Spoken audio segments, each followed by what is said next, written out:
जी हाँ दोस्तों, जली मेमोरी से निकलेगा सबूत, हाईकोर्ट में खुलेगी ईवीएम और ज्ञानेश को हाईकोर्ट का नोटिस। घबराए चुनाव आयोग के अधिकारी फरार। स्वागत है सभी का, आप देख रहे हैं द राजनीति का विशेष सेगमेंट खबर और विश्लेषण। मैं हूं जबार खान। तो क्या दोस्तों एक बार फिर से चुनाव आयोग के अधिकारियों का ब्लंडर कोर्ट में उजागर होने जा रहा है? आखिर अदालत से इस पूरे प्रकरण को लेकर हरियाणा विधानसभा के एक सीट को लेकर के ईवीएम और दूसरी चीजों की रीचेकिंग के जो केस डाले गए हैं, उसमें अदालत ने ज्ञानेश कुमार को नोटिस जारी करते हुए कहा क्या है जिससे चुनाव अधिकारी फरार हो गया? तो क्या उचाना विधानसभा सीट या पानीपत के पंचायती चुनाव या चंडीगढ़ के मेयर वाले चुनाव की तरह हरियाणा विधानसभा का उस सीट का नतीजा भी पलटने जा रहा है जिसमें बीजेपी को जीत मिली थी?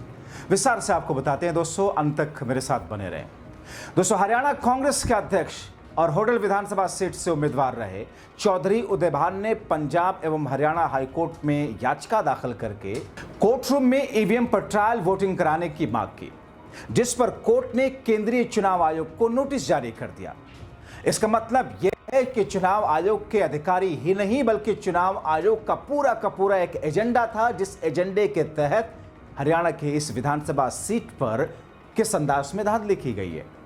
क्योंकि दोस्तों, जिस हरियाणा में लोकसभा के 2024 के चुनाव के नतीजों के बाद पालतू मीडिया भी यह कह रहा था कि साहब वहां तो कांग्रेस बम्पर तरीके से जीत करके आ रही है, उस हरियाणा में बहुत सारी ऐसी सीटें हैं जहां पर कांग्रेस के प्रत्याशी को हरा दिया गया या कांग्रेस के पार्टी प्रत्याशी हारा हुआ देखा। दोस्तों, कांग्रेस के प्रदेश अध्यक्ष हैं उदयभान। दरअसल यही प्रत्याशी थे जिन्हें मामूली वोटों के अंतर से हराया गया।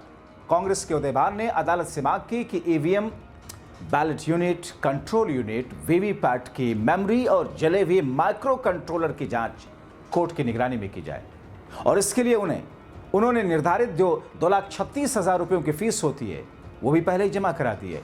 दोस्तों, अर्जी में आशंका जताई गई है कि सत्ताधारी दल से जुड़े होने के कारण जिला चुनाव अधिकारी पर दबाव पड़ सकता है, इसीलिए जांच अदालत के रजिस्ट्रार की देखरेख में कराई जानी चाहिए। दोस्तों, उदयभान ने अपनी याचिका में मांग की है कि उनकी चुनाव याचिका का निपटारा करने में देरी हो रही है। होडल में बीजेपी विधायक हरेंद्र सिंह की जीत के पहले ही चुनौती दे रखी थी उन्होंने। उदयभान की ओर से अदालत में पक्ष रखते हुए हरियाणा के पूर्व एडवोकेट जनरल और भारत सरकार के पूर्व अतिरिक्त सॉलिसिटर जनरल मोहन जैन ने यह दलील दी कि जनप्रतिनिधित्व कानून, हाईकोर्ट नियम और सुप्रीम कोर्ट के फैसले ये स्पष्ट करते हैं कि चुनाव याचिकाओं का निपटारा 6 महीने के भीतर हो जाना चाहिए। दोस्तों, आपको जल्दी से बता देता हूं कि इस सीट पर समीकरण क्या था हार जीत का और नतीजे क्या थे। दोस्तों, इस सीट पर जब कई सारी एजेंसियों ने सर्वे किया था तो उसमें करीब 60-65% जीत सुनिश्चित कांग्रेस के प्रत्याशी की होती हुई दिखी थी। उस समय महज 35 से 40% जीत सुनिश्चित होती हुई दिख रही थी उम्मीद बीजेपी के खाते में। मगर नतीजा क्या आया? बीजेपी के हरेंद्र सिंह को 2595 वोटों से चुनाव आयोग ने जीता हुआ घोषित किया, सर्टिफिकेट दी। हरेंद्र सिंह को 68,865 वोट मिले, जबकि कांग्रेस के प्रदेश अध्यक्ष उदयभान को 66,270 वोट मिले थे। यानी कि 2529 वोटों के फर्क से बीजेपी के प्रत्याशी को विजयी घोषित किया गया था। दोस्तों, सुप्रीम कोर्ट के हाल के एक फैसले का हवाला देते हुए कहा गया अदालत में कि हरियाणा के पानीपत जिले में हुए एक सरपंच के चुनाव को अदालत में चुनौती दी गई थी, जिसके बाद अदालत की निगरानी में वोटों की गिनती कराई गई। अदालत ने ईवीएम और सारी चीजें वहां पर पोस्टर बैलेट मंगवा लिया, बैलेट पेपर ही मंगवा लिया और जब गिनती हुई दोस्तों तो जो शख्स बीजेपी का जीता हुआ था हारा हुआ घोषित हो गया। इस सुप्रीम कोर्ट में हुआ है, नतीजे बदल गए। आपने सुना देखा कैसे चंडीगढ़ मेयर वाला मामला कि जहां पर विपक्ष आम आदमी पार्टी और कांग्रेस का प्रत्याशी होना चाहिए था, या फिर यूं कहें कि आम आदमी पार्टी और कांग्रेस का मेयर होना चाहिए था प्रत्याशी, उसको मेयर बनना था, लेकिन मेयर बना दिया चुनाव आयोग के अधिकारियों ने बीजेपी के प्रत्याशी को। कैसे? धांधली करके, गड़बड़ी करके, आम आदमी पार्टी के वोटों को इनवैलिड करके। मगर ये सब कुछ वो तीसरी आंख यानी कि सीसीटीवी कैमरा जो लगा होता है उसमें कैद हो गया था और वो वीडियो लेकर के जब विपक्ष पहुंचा सुप्रीम कोर्ट, सबकी आंखें फटी रह गई। सुप्रीम कोर्ट हैरान रह गया, क्या इस तरीके से चुनाव आयोग लोकतंत्र की हत्या करता है? क्योंकि लोकतंत्र की बुनियाद ही चुनाव है दोस्तों इस देश में। अब ऐसे में कई सारे एग्जाम्पल दिए गए और इन्हीं आधार पर मांग रखी गई कि अदालत कक्ष में कुछ ईवीएम पर कांग्रेस के पक्ष में ट्रायल वोट डलवाए जाए और यह देखा जाए कि वो वोट वास्तव में किस पक्ष में दर्ज होते हैं।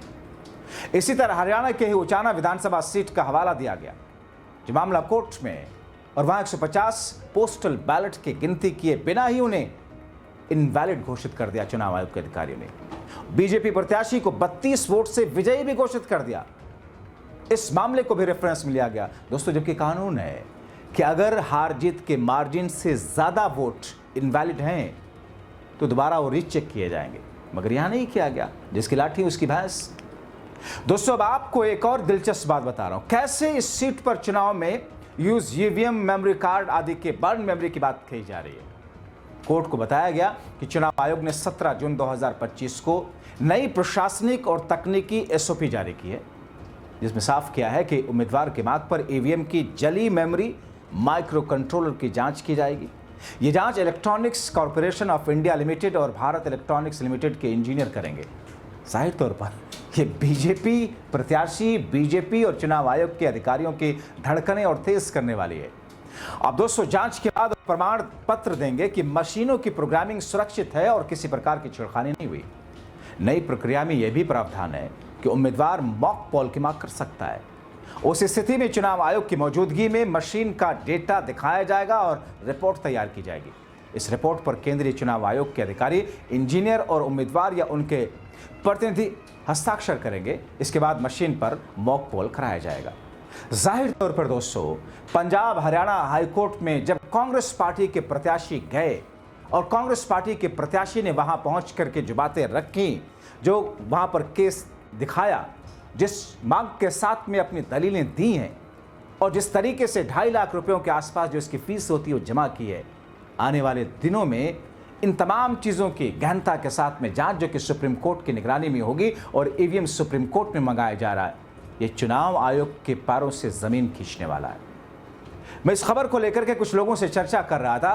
कई लोगों का कहना यह था कि चुनाव अधिकारी जो वहां से जुड़े हुए थे, कई ने तो छुट्टी लेकर के लंबी छुट्टी पर चले गए।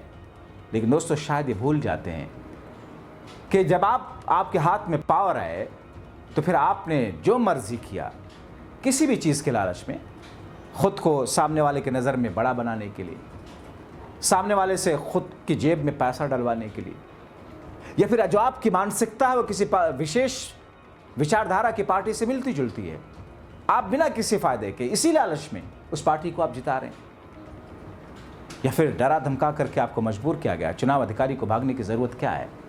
अब दोस्तों हाई कोर्ट में ये मामला दरअसल एक नज़ीर बनेगा और नज़ीर बनने के साथ साथ में देश में, चूंकि दोस्तों हरियाणा विधानसभा चुनाव में बहुत सारी ऐसी सीटें हैं जहां का मामला इस वक्त कोर्ट में है, क्योंकि सबको ये उम्मीद थी कांग्रेस पार्टी के प्रत्याशियों को, ज़्यादातर को, कि वहां पर जीत रही है।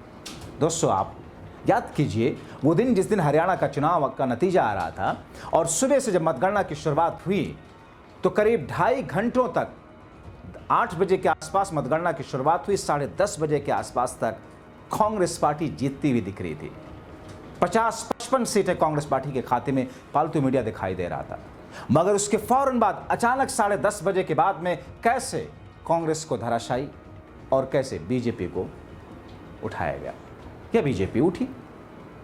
अब इन तमाम चीजों पर बारीक बीनी से निगाह, बारीक बीनी वाली जांच और जांच के बाद में सच, दूध का दूध पानी का पानी होना। तो फिर दोस्तों ऐसी स्थिति में पानीपत का मामला हो या फिर चंडीगढ़ मेयर का मामला हो, पानीपत वाले पंचायत चुनाव का मामला हो, उचाना विधानसभा हरियाणा वाले मामला हो, ये सारे के सारे एग्जाम्पल, सारे के सारे नजरिए दर्शा रहे हैं कि चुनाव आयोग के अधिकारी गड़बड़ तो करते हैं। ये प्रूफ है, सत्य है, कैमरों में है, कोर्ट ने इसको पकड़ा है। और जब संदेह एक बार हो गया, और संदेह नहीं, जब सामने प्रूफ आ गया, तो फिर आपने जो गड़बड़ियां की हैं या कहीं अगर नहीं भी की हैं तो उस पर संदेह आप खत्म नहीं कर सकते। इसीलिए दोस्तों इन तमाम चीज़ों के बीच में राहुल गांधी ने जो वोट चोरी का खुलासा कर्नाटका को लेकर के किया, बिहार में जो यात्रा निकाली, महाराष्ट्र में जिस किस्म की तैयारी चल रही है, और देश के अंदर बिहार विधानसभा चुनाव से पहले की जो गहमा गहमी है, ज़मीन पर जो माहौल दिख रहा है, कोर्ट से लेकर, सड़क से लेकर के रूल ऑफ लॉ वाली अदालत तक। जब मामले सामने हैं, आने वाले दिनों में यह तय होगा कि हरियाणा विधानसभा की इन सीटों पर नतीजे कितने पलटते हैं, जीते हुए बीजेपी के प्रत्याशी के खाते में हार कितनी आती हैं, और ये सब कुछ निष्पक्ष जांच पर निर्भर करता है। आप क्या कहेंगे दोस्तों? इन तमाम चीज़ों को लेकर अपनी राय कमेंट बॉक्स में ज़रूर लिखें। अभी के लिए इतना ही, बहुत शुक्रिया।